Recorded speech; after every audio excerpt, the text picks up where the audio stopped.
눈물로 하나의 씨앗을 심는다. 꿈꿀 수 없어 무너진 가슴에 저들의 푸른 꿈 다시 돋아나도록 우리 함께 땀 흘려 소망의 길을 만든다. 내일로 가는 길을 찾지 못했던 저들 노래하며 달려갈 그 길, 그날에 우리 보리라.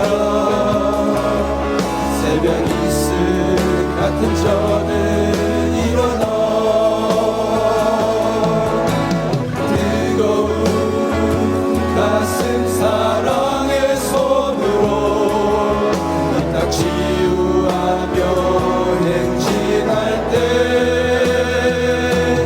오래 황폐하였던 이 땅 어디서나 숨겨난 꽃들 피어나고 푸른 위에 나무가 가득한 세상 우리 함께 보리라.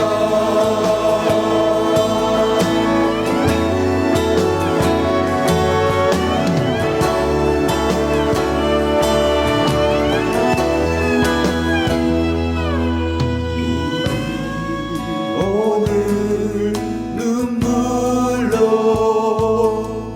하나의 씨앗을 심는다. 꿈꿀 수 없어 무너진 가슴에 저들의 푸른 꿈 다시 돋아나도록 우리 함께 땀 흘려 소망의 길을 만든다. 내일로 가는 길을 찾지 못했던 저들 노래하며 달려갈 그 길, 그날에 우리 보리라. 새벽 이슬 같은 저는 일어나 뜨거운 가슴 사랑의 손으로 일단 치유하며 행진할 때 오래 황폐하였던 이 땅 어디서나 숨겨난 꽃들 피어나고 푸른 위에 나무가 가득한 세상 우리 함께 보리라. 오래 황폐하였던 이 땅 어디서나 숨겨난 꽃들 피어나고 푸른 위에 나무가 가득한 세상 우리 함께 보리라.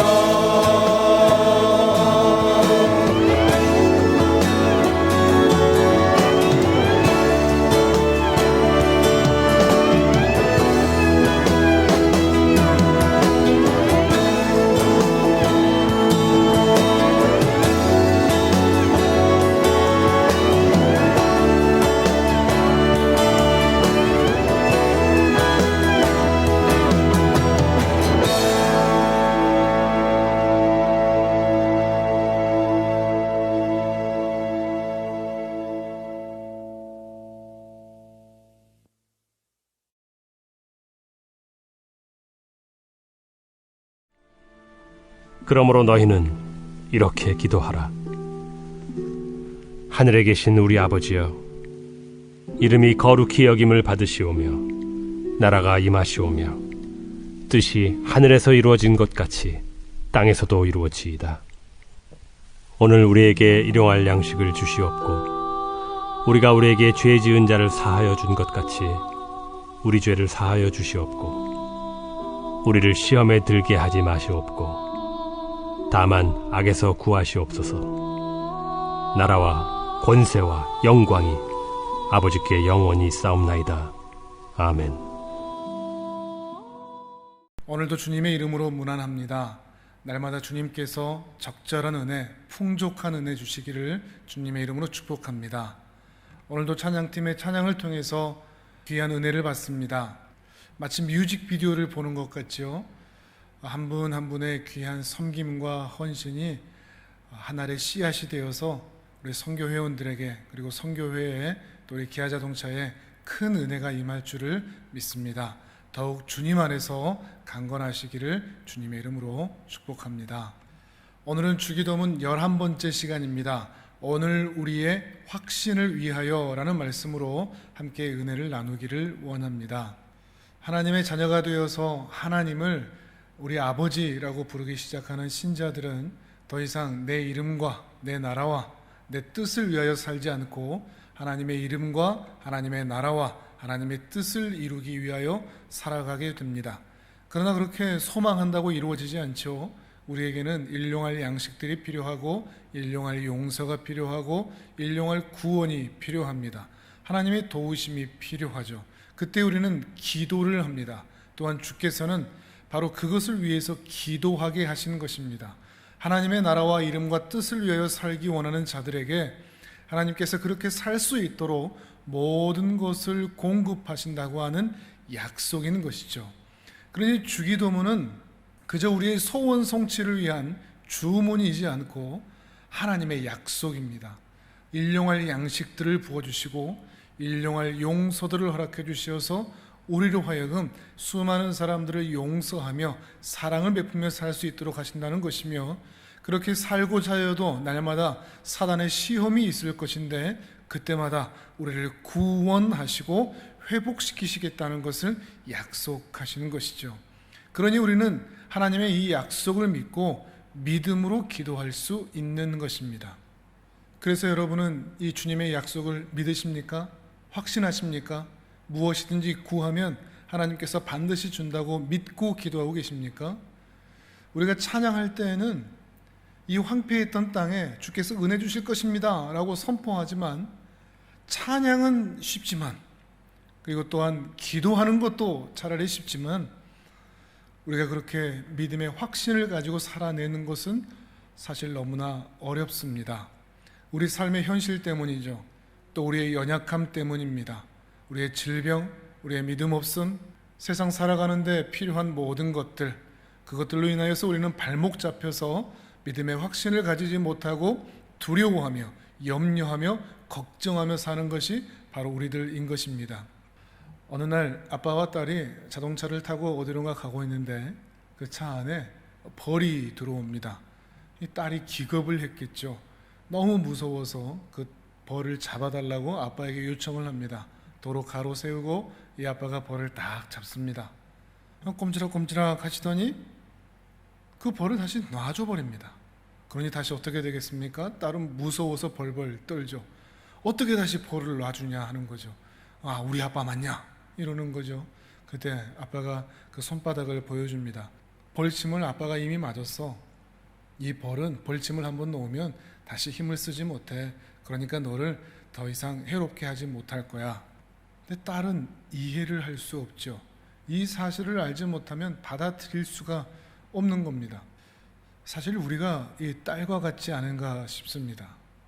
예수님께서 사단의 모든 공격들을 무기력하게 하시고 사망에서 우리를 건져주셔서 그 손바닥에 벌침과 같은 사망의 침을 쏘심을 당하셨는데, 그래서 우리의 모든 죄를 용서해 주셨는데, 이미 힘을 잃어버린 사단의 날개짓 같은 파닥파닥파닥거리는 그 소리에 우리는 겁에 질려서 수없이 무서워하고 두려워하고 불안해하고 있지는 않은지 말이죠. 이것이 바로 우리들의 모습 같습니다. 하나님의 뜻이 어디 있는지는 알 수 없지만 이 코로나 사태를 지나가면서 우리의 믿음 없음이 여실히 드러나고 있는 것 같습니다. 예배가 끊어지고 사람들과의 교제가 멈춰지게 되니 우리들 스스로가 홀로 서기를 할 수밖에 없는 상황이 되었는데, 온실 안에 있을 때는 예배도 드리고 신앙도 괜찮은 것 같다가 이제 온실 밖으로 나가서 바람을 맞고 비를 맞고 태풍을 맞으려고 하니 모두가 다 홀로 서지를 못하고 넘어지고 있는 모습, 불안해하고 염려하고 어떻게 해야 할지를 알지 못하는 모습을 우리 모두가 보게 되는 것 같습니다. 우리는 우리가 생각하는 것보다 훨씬 더 믿음이 연약하다는 것을 확인하고 있는 것입니다. 온라인이라도 있어서 이렇게 예배라도 드리니 조금이라도 유지가 되지만 혹 더 심한 고난과 핍박이 우리에게 찾아온다면, 온라인도 할 수 없는 그런 때가 온다면, 생명을 내어놓아야 예배 드릴 때가 온다면 우리는 이 믿음을 지킬 수 있을까요? 그런 상황에서도 우리는 홀로 서기를 하면서 하나님의 은혜의 자리로 나아갈 수 있을까요? 장담하기가 참 쉽지 않은 것 같습니다. 이러한 시기에 우리는 우리의 신앙을 스스로 확인하고 점검해 보았으면 좋겠습니다. 나는 어떤 신앙인인가? 나는 누군가의 도움이 없이도 하나님의 은혜의 보좌로 홀로 서서 나아갈 수 있는가? 비바람이 치고 태풍이 불어도 난 하나님 앞으로 나아가며 예배하며 사랑하며 살아가고 있는가 하는 것을 말이죠. 어쩌면 우리는 우리의 생각보다 훨씬 더 믿음이 연약할 수 있을 것입니다. 그러니 지금 이 시기에 우리에게 가장 필요한 것은 믿음의 회복입니다. 어떻게 하면 우리는 믿음이 회복될 수 있을까요? 아니, 믿음의 회복을 넘어서서 어떤 상황에서도 당당하고 담대한 신앙인으로 살아갈 수 있을까요? 오늘 주기도문의 마지막 부분이 오늘 우리에게 그것을 말해주고 있습니다. 13절의 마지막은 이렇게 끝나죠. 나라와 권세와 영광이 아버지께 영원히 있사옵나이다. 아멘. 나라와 권세와 영광이 아버지께 영원히 있습니다. 아멘. 이 바로 앞에는 왜냐하면이 생략되어 있습니다. 예전에 개역 한글 주기도문에서는 대개라는 말이 있었죠. 이 대개라는 말을 많은 분들이 오해하시는데 쉽게 말하면 왜냐하면입니다. 그러니 어떤 의미가 되겠습니까? 우리가 어떻게 믿음의 확신을 가지고 기도할 수 있는가? 왜냐하면 나라와 권세와 영광이 아버지에게 영원히 있기 때문입니다.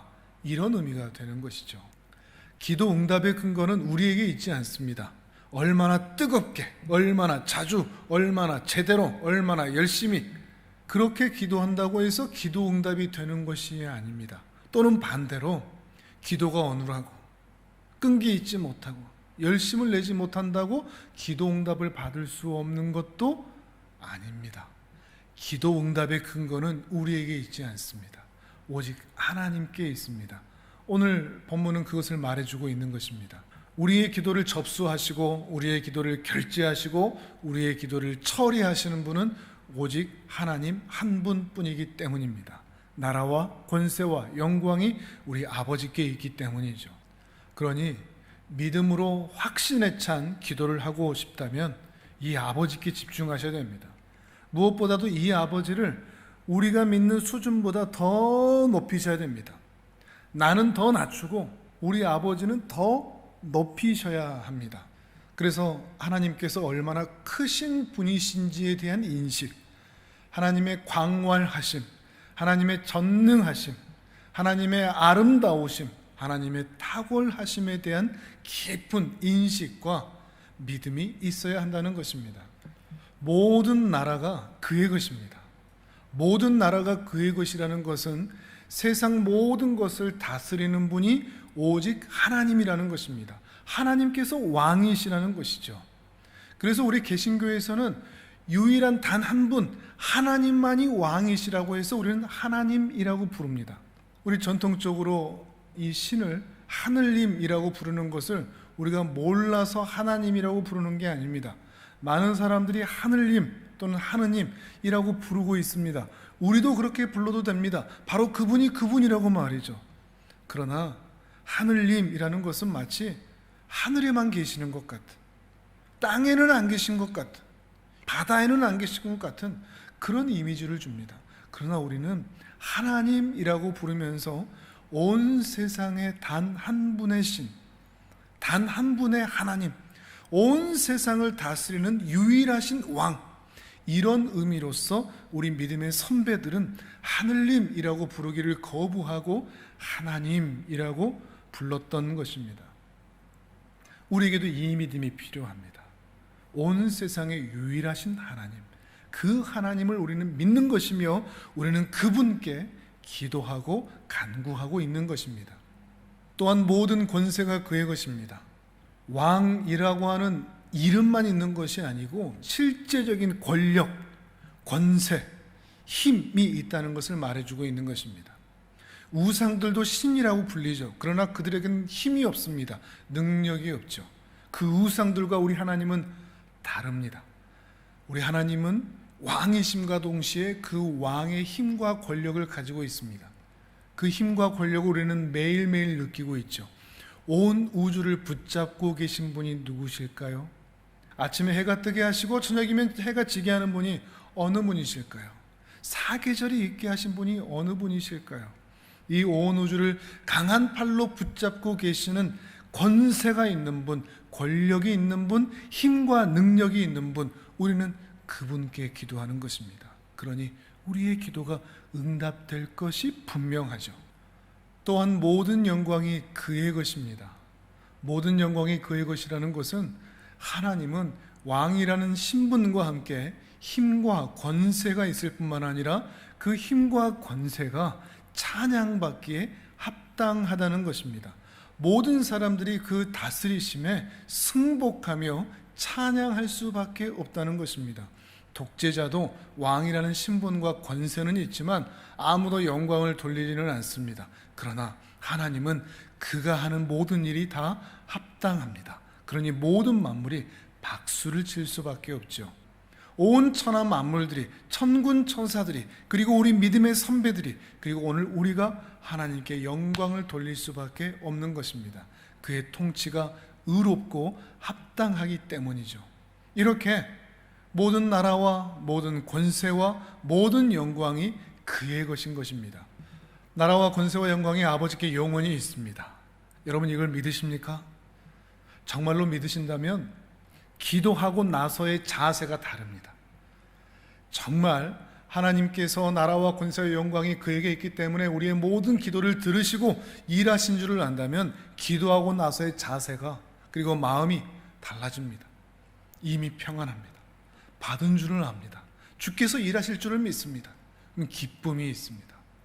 그러나 나라와 권세와 영광이 아버지께 있다는 것을 확신하지 못한다면 기도하기 전에도 기도한 이후에도 여전히 염려하고 걱정하고 불안하고 두려워할 수밖에 없습니다.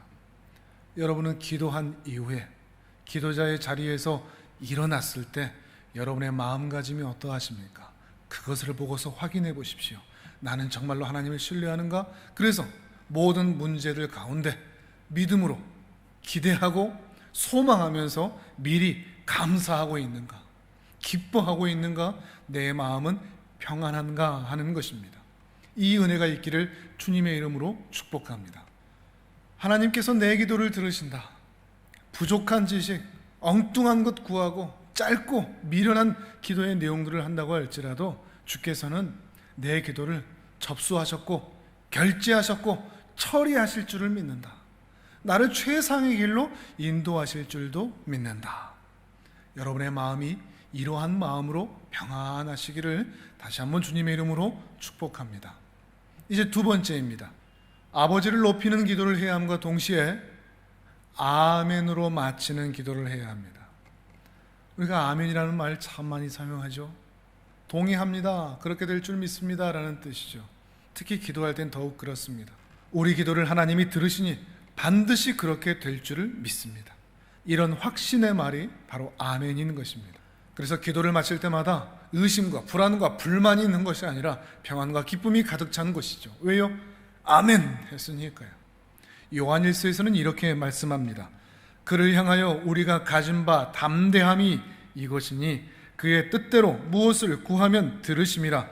우리가 무엇이든지 구하는 바를 들으시는 줄을 안즉 우리가 그에게 구한 그것을 얻은 줄을 또한 아느니라. 아멘. 이것이 기도입니다.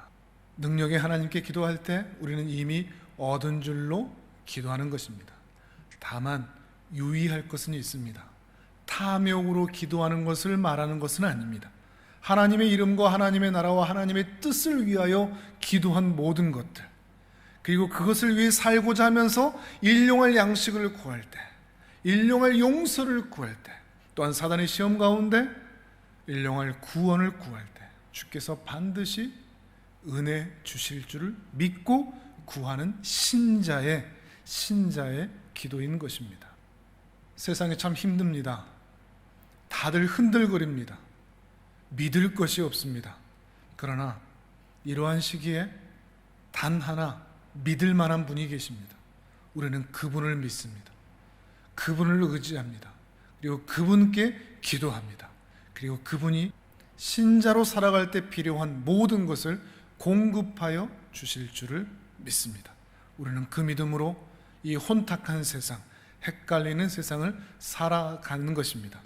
오늘도 우리 기아선교회 귀한 모든 회원분들에게, 그리고 우리 사랑하는 성도님들에게 이 복된 은혜가 임하기를 주님의 이름으로 축복합니다. 아멘. 하나님 아버지, 하나님이 어떤 분인 줄을 알고 그분을 의지하여 더욱 믿음으로 사는 저희들 되게 하여 주시옵소서. 기도한 이후에 하나님에 대한 믿음으로 말미암아 우리의 심령 가운데 감사와 기쁨과 소망과 평안이 가득하게 도와주시고, 아무리 힘든 순간이라고 할지라도 염려와 불안함으로 살지 않도록 붙잡아 주시옵소서. 힘들 때일수록 더욱 기도하게 하시고, 그렇게 기도할 때마다 주께서 그 즉시 일하고 계심을 믿고 날마다 기도의 능력으로 살아갈 수 있는 우리 귀한 선교 회원분들, 우리 귀한 성도님들 될 수 있도록 은혜로 동행하여 주시옵소서. 모든 것 감사드리오며 존귀하신 예수 그리스도 이름으로 기도드립니다. 아멘.